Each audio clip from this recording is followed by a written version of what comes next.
Welcome to Whisky Cast, cask strength conversation featuring news and interviews from the world of whiskey. I'm Mark Gillespie. This is episode number 763 for April 14th, 2019. Coming up in a few minutes. You know, whiskey's like people. Some people are great when they're younger, not so much when they're older. But others, they just kind of grow into themselves. And, later on in life, they turn out to be really cool people. Same thing with whiskey, man. It's amazing with time. The other night, we took our studio on the road to the American Whiskey Convention in Philadelphia. And out of the blue, whiskey writer Lou Bryson and Glencairn Crystal's Martin Duffy came around the corner with drams in their hands. There's a lot of laughs sprinkled in between the serious whiskey conversation on this week's Whiskey Cast in Depth. And you'll find out how Lou first met the legendary whiskey writer Michael Jackson, too. We'll also talk with a distilling legend. If you've ever tried to get your hands on a bottle of the rare and highly sought-after A.H. Hirsch Reserve Bourbon, Dick Stoll was the man who made it. We'll go behind the label with him later on. I'll also have the calendar of events, your voice, and much more, including the story of a whiskey catastrophe of sorts, all on this week's Whiskey Cast. Whiskey Cast, brought to you by Redbreast, the definitive single pot still Irish whiskey. Those in the know Redbreast. From far beyond the wall comes a whiskey for those who face the oncoming storm and never stop walking. Winter is here. White Walker by Johnny Walker. White Walker by Johnny Walker. Blended Scotch whiskey, 41.7% alcohol by volume. Imported by Diageo North America, Norwalk, Connecticut. Please drink responsibly. Let's get started with the week's news. It's brought to you by Heaven Hill Distillery. We'll start off with the Macallan, where it has not been a very good week.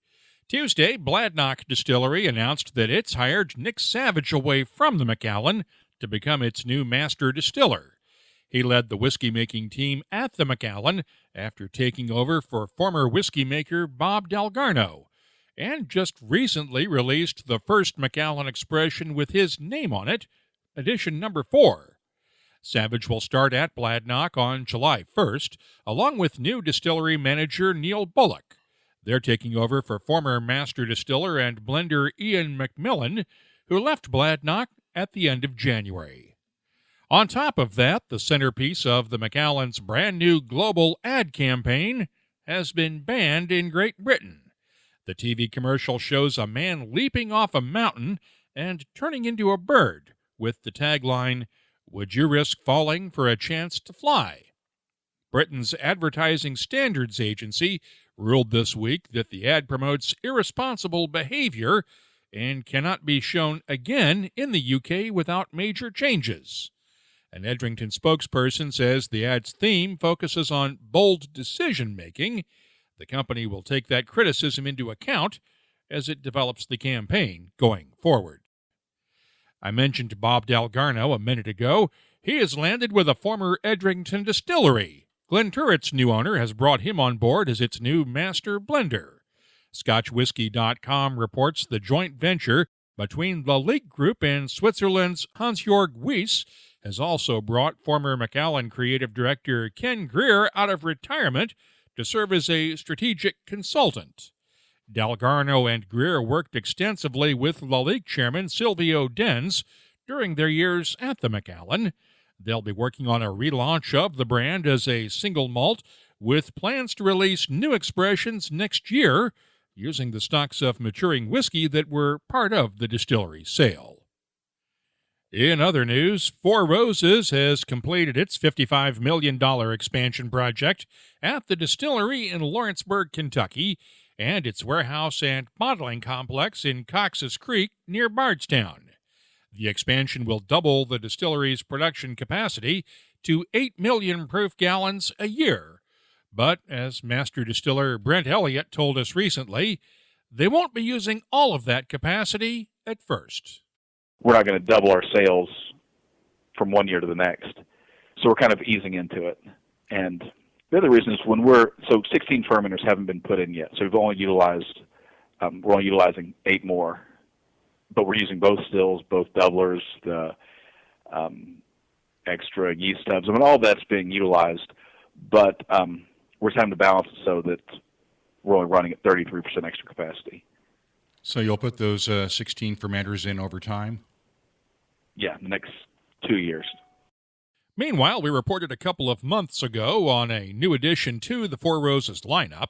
Small Batch Select will go on sale starting this Wednesday at the distillery's gift shops in Lawrenceburg and Cox's Creek, and will gradually start rolling out in retail markets after that. I'll have my tasting notes for it in just a few minutes. Last year, we reported as part of the launch of Bob Dylan's Heaven's Door whiskeys that there were plans to build a distillery in Nashville, Tennessee.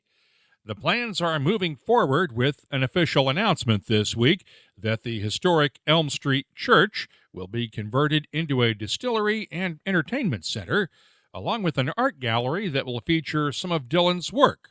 The facility is scheduled to open in the fall of 2020.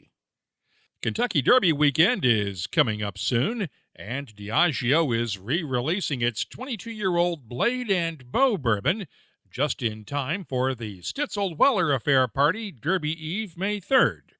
The re-release celebrates the opening of Stitzel-Weller 84 years ago. Meanwhile, Woodford Reserve is the Derby's presenting sponsor and is bringing back its annual $1,000 mint julep for charity to Churchill Downs this year. In past years, master distiller Chris Morris has used exotic ingredients from around the world to make the charity cocktail, but this year's version is unique for a different reason. We've actually gotten the terroir of Churchill Downs involved in this year's $1,000 mint julep. So it smells like horsepucky then, huh? No, come on. I'm kidding. So how'd you do it? Well, we, as you know, have a sweetener is part of the traditional recipe of a mint julep. And this year we are using a Woodford County sourced honey from Hosey Honey in Midway, Kentucky. And we've created a honey simple syrup with that. In other words, Mark, it's 50% honey, 50% water. And we've put a few mint leaves in this syrup, and we entered the syrup in a small 3-gallon bourbon barrel and carried that bourbon barrel up into one of the twin spires at Churchill Downs, which were built back in 1895. And that barrel has been resting in the twin spires through the winter. Now it's getting very nice and warm here in Kentucky, so it's starting to see a seasonal change in its environment. And the week of Derby, 2 weeks from now, we will bring that barrel down 145 days later from when we entered the twin spire, because we're celebrating Derby 145. And that honey, water, mint mixture has not only come together in a delicious flavor profile, it's been maturing, so it's getting caramel and vanilla and spice from the barrel. It's getting the heat and cold extraction from the change of seasons up in the twin spire. So it's going to be probably the most complex sweetener ever put in a mint julep. So how'd you get the barrel up there? Because I know Churchill Downs doesn't let just anybody go up in those twin spires. They don't let just anybody, but they let us, of course. And I carried the barrel with the help of our assistant master distiller, Elizabeth McCall. So we carried that little barrel up that winding staircase, parts of it in pitch black darkness, up into the bright sunshine of all the window panes, and put it on a little cradle. And it's been sitting there. And then looking upon it, we went and checked upon it last week. I'm more concerned about how we get it out than it was going up. This year's mint juleps will raise money for the John Asher Memorial Foundation. John was the longtime communications director at Churchill Downs and passed away last year. The foundation will provide scholarships for journalism students at Western Kentucky University. We've posted a link for more details on the project in our show notes at whiskycast.com. Craigellachie has unveiled the details on its second of 4 free tasting events for its extremely rare 51-year-old single cask edition. As we reported last November, instead of selling the 51 bottles that came out of that cask for a boatload of money, the brand decided to give them away through a series of public tastings. The first was held in London last November, and Bacardi's Georgie Bell says more than 5,000 people signed up for the 150 seats available in London. Too often than not, 51-year-old whiskey, especially when there is only 51 bottles, and I'm not making that up. I wish there was more or less because it would sound more convincing, but it's true. It would have a price tag attached to it that would be pretty extortionate. And it would go on a mantelpiece and probably never be drunk or bounce from auction house to auction house. So the fact that we're able to open every bottle of this and actually drink it and share it and enjoy that whiskey, it takes it back to what whiskey is all about, which is sharing and enjoying it with friends. This is the second of 4 tastings. Let's get the details on New York first, and then who else gets to try this? Yeah, so in New York, we will be tasting this at a bar in Lower Manhattan on May the 7th to May 9th. On April the 12th, which this will be going out by this point, we will be opening up an online portal, www.craigellachie.com/bar51. There, anyone from the tri-state area can enter their details. Anyone over the age of 25. That portal is open until April 27th, at which point it closes, and we literally pick names out of a hat. And at that point, if you are picked as a winner, we will reveal the location to you via email, and we'll book you into a time slot to experience not only Craigellachie 51 within our traveling bar 51, but also Craigellachie 13 and 17 and a Craigellachie 13 cocktail. And then we're taking it to South Africa and Australia later this year.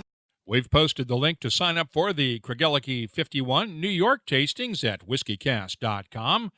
I'll have my tasting notes for the whiskey later on, along with a story about the press tasting the other night. New whiskeys to mention this week. Highland Park is releasing Twisted Tattoo. It's a single malt that will replace the current full volume edition that's now at retailers. And Highland Park is also expanding availability for its Dragon's Legend edition. Until now, that one was exclusively available at Tesco stores in the UK. It will now be available all over Europe. Douglas Lang & Company has unveiled this year's Big Pete Fagiel Limited Edition. It's the 10th anniversary for Big Pete. The bottle comes in a canister featuring photos of 400 Big Pete fans who entered an online competition last year. Only 3,300 bottles will be available worldwide. No word on pricing. Glengoyne is releasing batch number 7 of its Cask Strength edition. That follows last month's release of Chapter 1 in the new Legacy series. The Cask Strength Batch 7 will sell for around 60 pounds a bottle. That's around $78 at current exchange rates. Sazerac is releasing the limited edition Mr. Sam, a blend of Canadian and American whiskeys that honors the late Sam Bronfman of Seagram's.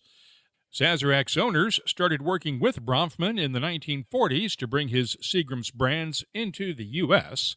The company now owns 15 former Seagram's brands, along with one of its old distilleries in Montreal.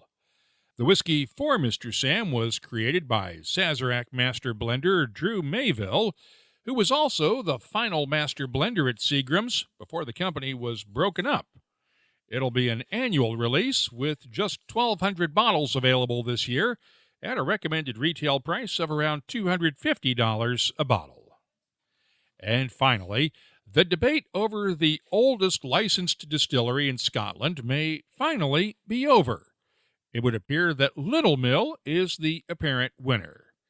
There was a cornerstone at the distillery with 1772 carved into it, but documented proof has now been uncovered. Records for the local justice of the peace in Dumbarton back then have now been discovered. Those records not only have a 1773 reference to a license for Robert Muir to sell, quote, excisable liquors, but also refer to a place next door to the distillery for the king's excise officers to live. The distillery closed in 1994, and the buildings burned to the ground in 2004. Loch Lomond Group has plans to release a 29-year-old Little Mill single malt this September from some of the distillery's remaining stocks. You can keep up on the latest whiskey news all week long at whiskycast.com. The news is brought to you by Heaven Hill Distillery. Keeping American whiskey history and tradition alive isn't just a marketing slogan, it's part of Heaven Hill's fabric. When other distillers were getting out of the rye whiskey business, Heaven Hill saved the legendary Rittenhouse rye from becoming a footnote in the history books. Today, it's the rye whiskey of choice, in a cocktail or neat, with a distinct spicy flavor all its own. Find out more at heavenhilldistillery.com. Think wisely, drink wisely. Time now for the Whiskey Cast calendar of events. The Kilkenny Whiskey Guild is hosting an evening with Walsh Whiskey this Thursday night at the Paris, Texas Whiskey Bar in Kilkenny, Ireland. The Whiskey Extravaganza hits Denver's Brown Hotel on Friday night. Ardbeg's Escape Bus has tour stops in Boise, Idaho on Saturday, April 20th, and Whiskey on Ice is that same night in Bloomington, Minnesota. There's a Port Ascay 10th anniversary tasting at Brown's Covent Garden in London, April 23rd. The Whiskey Fair Limburg is April 27th and 28th in Limburg, Germany. Macmira's Angela D'Orazio will lead a tasting at Royal Mile Whiskies in Edinburgh, Scotland, April 30th. Of course, the Spirit of Speyside Festival runs from May 1st through the 6th with events all over the Speyside region of Scotland. That includes a Scotch Malt Whisky Society Speyside Shenanigans event at the Downs Hotel in Aberlour, May 3rd. And the Harlem Whiskey Renaissance is in New York City on May 3rd as well. Right now, we have 230 different events on the searchable calendar at whiskycast.com. Just click on the search button to find events near you or wherever you'll be traveling in the months to come. From deep in the north, far beyond the wall, the howl of the frozen wind brings word of something new. A whiskey from the land of always winter, for those who face the oncoming storm and never stop walking. Winter is here. White Walker by Johnny Walker. White Walker by Johnny Walker. Blended Scotch whiskey, 41.7% alcohol by volume. Imported by Diageo North America, Norwalk, Connecticut. Please drink responsibly. Whiskey Cast In Depth is brought to you by Lagavulin. Most of the time, this segment focuses on a serious, sometimes not so serious, in-depth interview with someone in the whiskey industry. But every once in a while, it's good to cut loose and just shoot the breeze with a couple of old friends. And this week, we're able to do both at the same time. Lou Bryson is the former managing editor of Whiskey Advocate magazine. He wrote the 2014 book Tasting Whiskey and is a contributing writer for Bourbon Plus magazine. Martin Duffy lives in Chicago. He's been a brand ambassador for numerous whiskey brands over the years. He co-produces the Chicago Independent Spirits Expo each September and is also the North American representative for Glencairn Crystal. As I mentioned last time around, we set up a remote studio the other night at the American Whiskey Convention in Philadelphia, and it did not take much to get Lou and Marty to sit down at the microphones. You run into all kinds of people at whiskey shows, and two of our longtime friends just walked by, Lou Bryson and Marty Duffy. Howdy. Hello. Hi, everyone. What drug you over here, Marty, from Chicago? I mean, Lou's just up the road. Yes, not from Well, here, but it was a mixed bag of nuts. One, Lou organized a nice little distillery tour today. So we hit 4 distilleries north of Philadelphia. Yeah, the northern suburbs. Yeah. And of course, I've been to the American Whiskey Convention last couple of years. I don't know, 2 or 3 Yeah, when years. they were using Glencairn glasses. They're yes, they were. not doing that this year. No, they're not. Thanks, Looks Mark. like a little pint glass looking thing. they here. are. Yeah, I don't get that, but Some kind of anti-gravity thing obviously, we'll have a probably- little chat with them. I like to think they're helping out some charity charity glass making. Some poor, underdeveloped Nation somewhere made that's those, trying to yes. make glass or I think something they're. like I that. think I saw on the bottom "Made in Tierra del Fuego." I'm not sure. Hey, I got to ask, because I saw on social media today that you guys posted this photo because you were talking about touring distilleries up on the north side, and you were up at Dad's Hat. Yeah. Tell me about this rye that Herman and the boys pulled out of the barrel for you. Out of the barrel, or the one with the one that Marty was drinking the ladle of? Yeah, the ladle of, the dipper of, yeah. No, that was just this morning's dump, yesterday's dump. Yeah, it was yesterday. I mean, fresh barrels that they had just dumped. It's just for the regular bottling of Dad's Hat. It's the 9-month-old. It was a rye whiskey soup that they made up for me. I have a little bit of a cold, so very healthy. I did not know they had Glencairn ladles. Yes. Yes.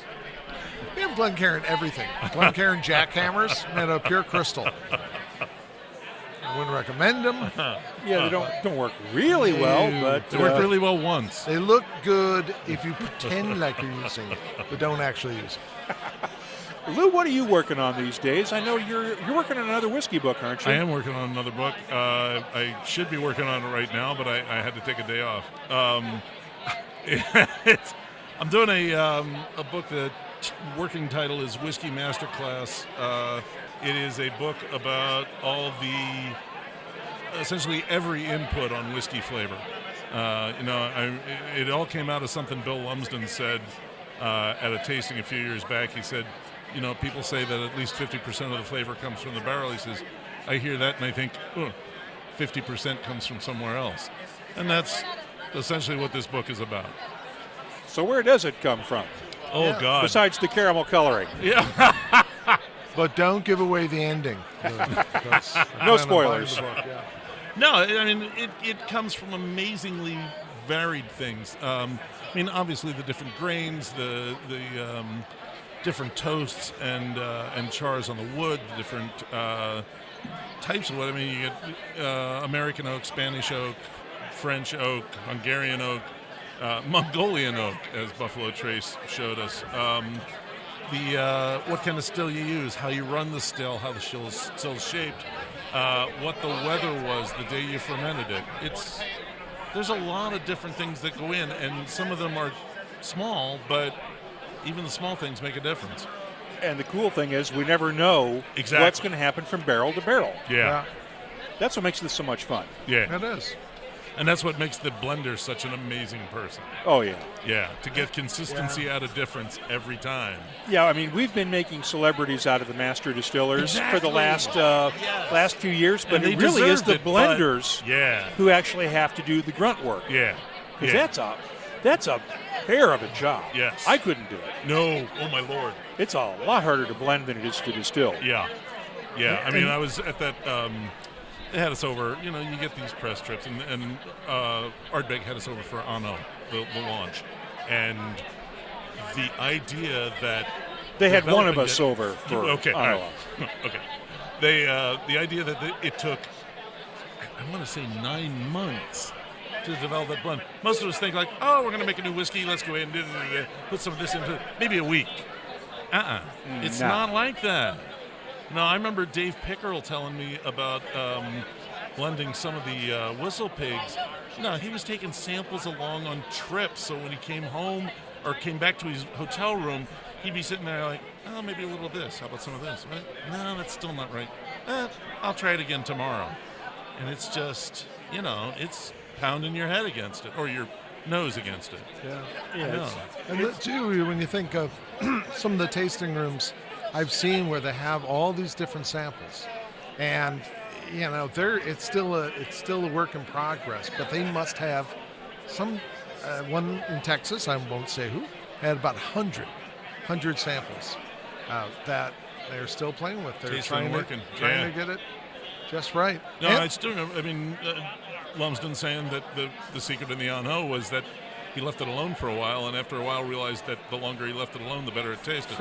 Which is why they do the 3-month marrying in the big vats. Something like that, yeah, because maybe he had just forgotten how bad it tasted before, and it tasted better. Well, that was the Mizunara oak in Japan was the same way. Yeah. Tastes like crap after 5 years. Tasted pretty amazing after 18. Yeah. Yeah, you just got to wait sometimes. Yeah, I mean, just think about, I love to talk about Glen Grant because it only starts getting good at 25 years. I mean, it's okay when they were bottling it at 6 in France and then the usual 10, 16-year-olds. But then when you let it sit in that cask for 20, 25 years and it starts getting really good, about 25, 28 years, and then it just keeps getting better from there. Because there's some really, but it doesn't work with every whiskey, but no. The ones it does. Yeah. I always said it was like people. Whiskey's like people. Some people are great when they're younger, not so much when they're older. But others, they just kind of grow into themselves. And, later on in life, they turn out to be really cool people. Same thing with whiskey, man. It's amazing with time. Yep. How much whiskey did you give this guy? Not enough. Not enough. He's not at his best yet. It's Friday night. This is not a night for philosophy here. There's a lot of whiskey here. There is a lot of whiskey here tonight. Hey, so you guys taste anything new? I haven't tasted anything tonight because I've been behind this table the whole night. I'm sitting at the board. So what have you tasted? We've only really had like 3 or 4. Yeah. Yeah. We stopped off at Mount Vernon. Yeah. And tried some of what Steve was making there. 4-year-old? 4-year-old and the new make. Yeah, the new make. New make was good. I can't wait to see the bourbon they made last fall. Yeah. When that comes out, that's going to be fun. And on our distillery tour, I think I was really impressed with Bluebird. Yeah. I thought their stuff was really, really, really tasty. I mean, almost across the board. These small guys are making some really good whiskeys.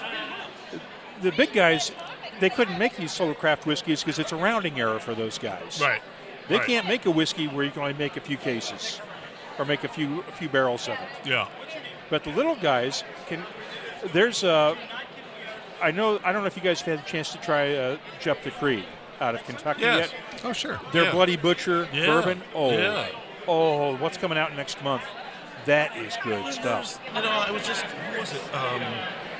Somebody, when we were in Madison at Distill America, I had a vodka that was made from Bloody Butcher. It was delicious. I mean, for a vodka? For vodka. I mean, I know what I'm saying. It's ridiculous. I can't believe I'm sitting here doing it. But I was stunned at how much flavor there was to it and what a difference it made. I mean, there's 1 or 2 vodkas that I really enjoy drinking as a drink, and most of the rest of them are just fuel. This one was enjoyable and flavorful. We're on a... I don't know what to say. I'm just completely... Call Fred Minnick. Yeah, I was thinking that too. Get the vodka consult. I think we're on the... it just speaks to what we're on the verge of here with... and this convention does a lot with it. We're seeing a new... cooperation between small farmers and small distillers. Oh yeah. We've got some farmers here tonight. I know I've been out to the University of Washington station in the Skagit Valley, where they're doing all kinds of stuff with heirloom and new hybrid grains. It's not just about how much yield can you get anymore. Yeah. It's not about yield from grain. It's not about yield from yeast. It's about flavor. And if that's why my bottle of craft whiskey that's 3 years old costs $40, okay, I'm in. As long as it tastes good. Yeah, exactly. If it's somebody throwing together the same mash bill that they got from reading the book about Jim Beam and just like, hey, this is our bourbon, it's local. I'm not paying $40 for that. Well, No. and then you got, you do have, and this is kind of cool because it goes back to the origin of a lot of whiskeys. You have some farmers now who are growing their own grain and then distilling it. You got Whiskey Acres in DeKalb, Illinois. Jay Henry, Joe Henry has been in the grain business his whole life, and he has someone else distill it for him, but it's to their specifications and it's with their grain. Yeah. That's pretty darn cool. And the same thing with the Jep the Creek guys. They've got their own farm that's along I-64. Right. Yeah. And they're doing their own Bloody Butcher and a little of everything else. Plus, a really cool distillery. Yeah. I was impressed by their parking lot. It was parking smooth. lot alone. Well, it was a beautiful paved parking lot. You don't see that. It was in the middle of nowhere, and you guys are giving me crap about vodka. Come on. Well, no, I'm just saying. Parking lot. First impressions. Hey, well, Marty spends a lot of time on his knees getting to the car or getting to the Uber. So that smoothness in the parking lot is important. You can almost push me on the pavement. It's nice. As opposed to gravel. Yeah. Oh, yeah. Hey, Marty, tell me about you guys have got to be really excited after Delilah's in Chicago. Yeah. Won Best Whiskey Bar last week in the Icons Awards. Yeah, I saw Mike that day. I think we were at the Binny's Whiskey and Bourbon Women event. Yeah. And Mike had just won. And he's Mike broke his leg, so he's driving around on a very rad-looking scooter. And he told me he had a scooter. Is this the Jimmy Russell model? It might be. No, it's even hotter. It's really cool. It was. Jimmy's got a hot little scooter. I think Mike said he's going to probably stay on this, even once his leg heals. Nice. But obviously, it was a big deal. It was a big deal in New York back in January when he won Best American Whiskey Bar. Yeah. And then, he's been at it now. It's almost 26 years in August. And for him to finally win, it seems nuts. Because, Delilah's has been around longer than most of these other whiskey bars. Yeah. And so it was great. It was great. And obviously it's a nice little feather in Chicago's cap. Yeah, you guys have got a lot of good whiskey bars in Chicago. Now we do. There used to be a time when it was Duke of Perth, which was all Scotch, and then Delilah's, which was heavy on bourbon, but obviously Mike has Scotch and every other kind of whiskey. Now, there has to be, I made a list recently, and there would be about 25 bars with substantial whiskey selections. That you could really say, oh no, this is a whiskey bar. It's great. I'm looking, I haven't made a big deal about this, but we're in the Egyptian wing at the Penn Museum of Archaeology and Anthropology at University of Pennsylvania. About 15 feet right in front of me is a sarcophagus that people have been standing up in to take selfies with. I plan on laying down in it. Yeah, and I'm going, what in the hell? I'm going, this beautiful venue, but I'm going, what about whiskeys and rare Egyptian artifacts do not go together in the same place? The Egyptians make beer? They did make beer. We actually. I'm just worried about the damage because I'm waiting for one of these people to knock that thing over. We did a series of beer festivals there. Actually, you talk about, you're looking at about 20 feet from behind me is where Michael Jackson used to stand and conduct the tutored tastings. And we did that for, 12, 15 years. Yeah. And that was where I first met Michael Jackson, in this building. Same here. That's where I did the one interview I did with Michael.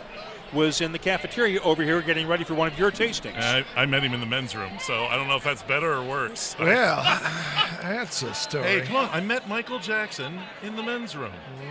Huh? I don't even want to go there. You didn't start talking. Hey, Marty, I'm glad you, obviously you came to Philly to see some good baseball right now. You what? Well, Chicago, baby. Yeah, the Cubs and the White Sox are sucking up so far. What? I thought the Sox won again. Are they still losing? Come on, it's just the beginning of the season. Sorry, I couldn't resist. Sox World Series 2019. That's going. It's happening. Gotta say it, just gotta feel it. Gotta say it. Gotta keep saying it. That's right. Well, we could keep doing this for a long time, but there are whiskeys to be drunk here. So, Marty Duffy, Lou Bryson, thanks for stopping by, guys. And thanks, we'll have some fun. And that's Whiskey Cast in Depth, brought to you by Lagavulin, the legendary Isla single malt. The final season of Game of Thrones is here at last. Look for the House Lannister Lagavulin 9-year-old at a whiskey shop near you. It's just one of 8 whiskeys in the Game of Thrones single malt Scotch whiskey collection from Diageo and HBO. Check out the entire range at malts.com. Let's start off the What I'm Tasting This Week department with the Four Roses Small Batch Select. It's bottled at 52% ABV and uses 6 of the 10 Four Roses recipes. The nose has notes of toasted caramel, charred oak, hints of molasses and cocoa, and a subtle touch of dried fruits in the background. The taste is well-rounded with good spicy notes of clove and black pepper, balanced by peaches, red apples, and touches of molasses and caramel in the background. The finish is long and mouth-watering. It's a worthy addition to the Four Roses lineup. I'm scoring the Small Batch Select a 93. Next up, the Glenlivet Captain's Reserve. This is a relatively new release that's not available yet in many markets. It's dominated by first fill sherry and ex-cognac casks, and it's bottled at 40% ABV. The nose has notes of apricots, honey, raisins, licorice, subtle spices, and a hint of orange peel. The spices come alive on the palate with white pepper and allspice, balanced by orange marmalade, baking chocolate, and hints of pears and fresh berries. The finish, long and fruity. I'm scoring the Glenlivet Captain's Reserve a 93. Compass Box's Story of the Spaniard is a blended malt heavily influenced by sherry casks and Spanish red wine casks. It's bottled at 43% ABV. The nose has notes of toffee, figs, red grapes, plums, and hints of citrus. The taste has a thick and chewy mouthfeel with good baking spices and touches of pears, figs, and red grapes. A bit of water accentuates the spices and fruity notes, while making the finish even longer with notes of raspberry jam, cherry cobbler, vanilla, and lingering spices. John Glazer and his team have done it again. I'm scoring Compass Box's Story of the Spaniard a 94. And finally, let's look at the Craigellachie 51-year-old.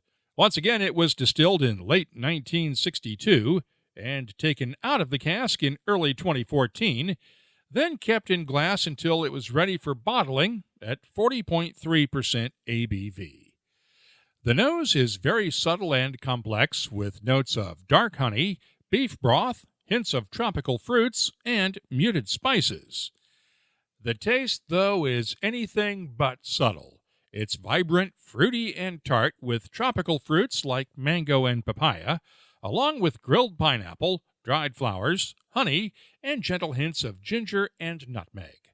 The finish is long and complex, with tropical fruits, a hint of spice, and just the barest kiss of smoke for a great complexity. It's a one-of-a-kind whiskey, and I'm scoring the Craigellachie 51 single cask a 96. I've added these whiskeys to our searchable list of nearly 2,600 tasting notes for whiskeys from all over the world. You'll find it at whiskycast.com. Redbreast fans have always cherished our whiskey's sherry notes, so we set out to embellish that character. Introducing the Redbreast Listowel edition, a quintessential single pot still Irish whiskey finished in first fill Oloroso sherry casks from Spain's prestigious Bodegas Listowel. Carrying Redbreast's trademark pot still spices and dark dried fruit notes, the Listowel edition is graced with an enduring sherry finish that would be better described as a final act. Discover the newest branch on the Redbreast family tree. Let's open up the inbox now for your voice, brought to you by Lot 40. We'll start with the glamorous part of this job. I'm talking tongue-in-cheek, of course. Thursday night, I was at the Craigellachie 51 press tasting at the Beatrice Inn in New York City. Now remember, there are only 51 bottles of this whiskey in the world, or as one of the brand team members pointed out, about 1,335 individual drams. So, needless to say, there were no seconds offered for the 51-year-old. However, I did manage to get 4 or 5 extra drams of it. Not in the way one would hope for, though. As one of the waiters was passing behind me with a tray full of several drams, something happened. I'm not sure what, but I felt a bump on my shoulder, followed by a shower of whiskey. That's right.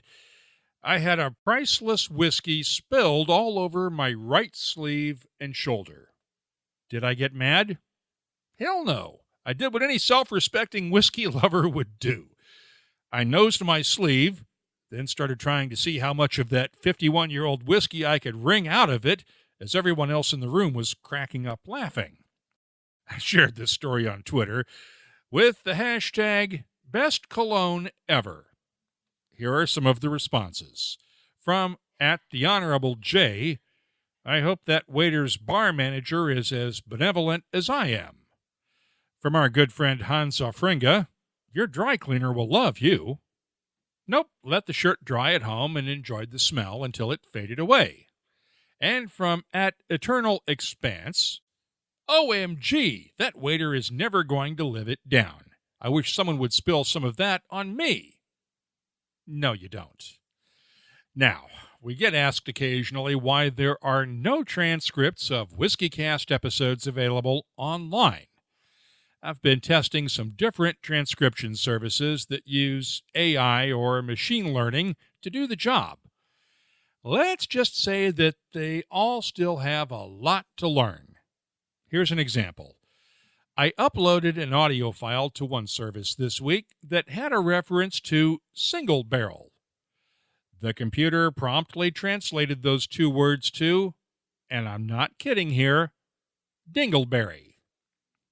Once again, I just had to share this one on social media. From @Wessex Whiskey in England. I nearly fell off my chair. My mom has impaired hearing, so relies on subtitles. Makes great reading material when it's a live show. @Mikey Joe Drum tweeted this: don't give distillers any more finishing ideas, along with a poop emoji. Scott and Bart, our buddies at the Scotch Test Dummies, tweeted this question: did you say you picked the single barrel from the seasoned butts? That sounds like a great tongue twister, doesn't it? And Sailor Retro chimed in with this tweet: oh, the good old dingleberry whiskey. Imagine what it would do to a discussion about Dickel. That, friends, is why we don't offer episode transcripts online. Last time around, I shared my tasting notes for one of the Game of Thrones single malts from Diageo, the House Greyjoy Talisker Select Edition. Vinny P. at VinP27 responded with this: couldn't believe how much I enjoyed Talisker's House Greyjoy. I generally prefer my Scotch Islay Smoky, so Talisker isn't in my usual rotation. I was pleasantly surprised by the complexity here. What a treat! Finally, something the Greyjoys are good at. And that is your Game of Thrones comment. If you have something you'd like to share with whiskey lovers all over the world, well, you can always find us on Twitter, Instagram, and Facebook at WhiskyCast. The email address is comments@whiskycast.com. Your voice is presented by Lot 40, Canada's award-winning 100% pot still rye whiskey. Lot 40, unapologetically Canadian. Please drink responsibly. Behind the Label is our look each week at the science, history, and other stuff that all make whiskey unique. It's brought to you by Writer's Tears, and this time around we're going to talk about history with the person who made it. Back in 2012, Chuck Cowdery told the story of the A.H. Hirsch Reserve Straight Bourbon in his book, The Best Bourbon You'll Never Taste. That whiskey was distilled in 1974 at what was then the Michter's Distillery in Schaefferstown, Pennsylvania, by Dick Stoll. and it was just one of many whiskeys he made over the years until that distillery closed in 1990. I've been trying to get Dick Stoll for an interview for several years now, and we finally got the chance to talk the other night in Philadelphia. Basically, I started at Penn Distillers, which later on turned into Michter's Distillery, and I worked there until 1990. I worked under Everett Beam, one of the Beams from Kentucky, and he taught me the business. In case somebody showed up drunk, I took over for him that day. And when he had a heart attack when he was 62, and he had to leave, and then they asked me to take over as master distiller. And you held a job. You closed down the original Yes. Michter's in Schaeferstown, right? In 1990, yes. What was it like that day? Well, the place was on its outs to start with, but there were still people working there in the jug house selling whiskey. And I got a telephone call, and the bank said, close it up. We're done. So that's what I did, and I never saw them after that. What did you have to tell the workers? There was only two other workers besides myself, and then there was two women in the shop that was selling whiskey, And, of course, everybody was sorrowful, including myself. But there wasn't anything I could do about it. And I never went back after that until, maybe 6-7 years later, I got a job as a maintenance man in a middle school, Cedar Crest Middle School. And the department of the whiskey down in Philadelphia called me up and asked me if I would get some of my helpers and go through the distillery and count everything that's there and register what it was. So I said, yeah, I'll do that, which I did. And after that, the bank just dropped it. They didn't have the money in it anymore, and they just got rid of the whiskey, and they made it into ethanol, from what I understand, racing fuel. Oh, man. And there was some good stuff in there. What all was left behind that wound up being turned into racing fuel? We did have some of our earlier Penco stuff, some 20-year-old stuff. And we had Michter's, the rye and the bourbon. And we had, there may have been maybe 20 barrels of Sam Thompson. We made it for Sam Thompson for a couple of years. And it was maybe 12, 15-year-old stuff, which was real good. Oh, I can imagine. What was the A.H. Hirsch stuff that you guys made like? I know that's sort of considered a legendary whiskey now. But it is, because I always give the credit to Mr. Hirsch himself, because he kept it in a barrel so long. He had us make 400 barrel for him, and we put it in one of our warehouses, Warehouse B, in the one spot, and it stayed there until it left to go down to Kentucky, which was like 16 years later. And if we wouldn't have closed, his whiskey would probably be there yet. He didn't really care about it. He was friends with some of the owners from Philadelphia, and he had them make some whiskey for him to help him out. He didn't really want it, but it ended up one of being the better whiskeys that ever around. So they tell me, anyhow. What makes Pennsylvania rye whiskey unique? You're probably one of the best people who can answer this question. Basically, the formula and the corn and the rye we used was all good rye. We had good limestone spring water, which really helped. And aged in new barrels, which made it good. And in those days, the government made us age it at least 4 years old, where today it's 2 years old, They want their money quicker. But they always do. Yeah. And the way we made it, we had a big column still, and from there it went into a pot still, the second distiller, and then into brand new barrels. And it was at least 4 to 5 years old, and that's what made it. A few years ago, you got back into the business with the Wolf family and set up Stoll and Wolf Distillery. How'd they rope you into doing this? I got a call from, he lives in Mannheim. He was a big Michter's person. He's got his whole house full of Michter's stuff. And he got a hold of me, and I naturally met with him, and we had a couple of drinks together, and then some of the other distillers showed up, and we went out on the town, and we had a good night, or a bad night, I'd say. But and I didn't think anything of it. And then one day he called me up and said, would I be interested in meeting these people, the Wolf, Eric and Aviana? And I said, why not? I wasn't doing anything. I wasn't capable of doing anything, really. And I met with them, and they asked if I'd help them on. So I said, yeah, okay.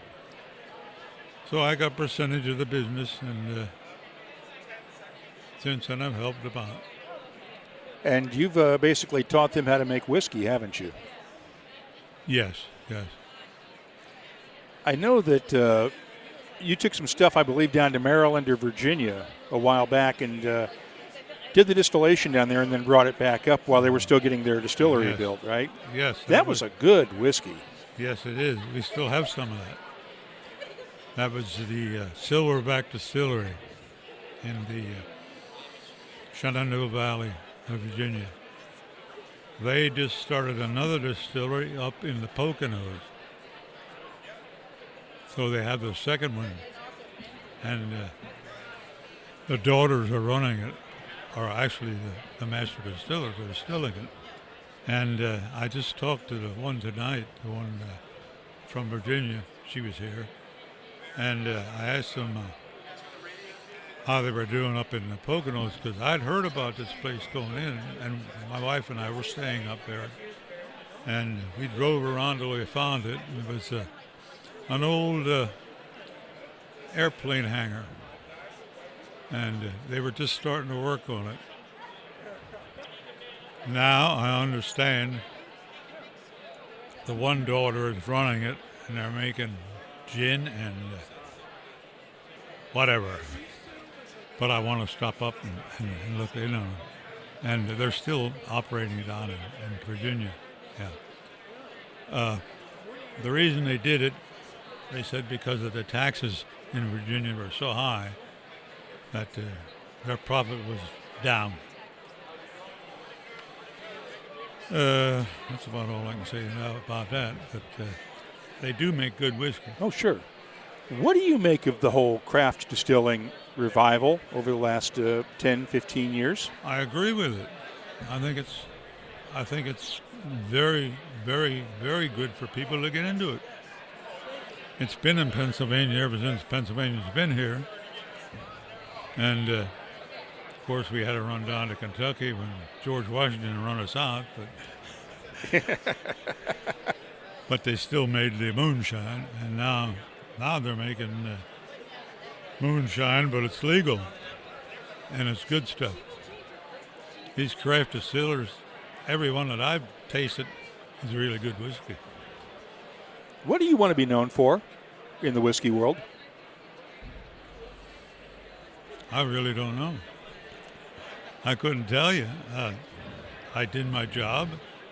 I thought I made a good product, but people tell me I did. Of course, the A.H. Hirsch made me more than anything.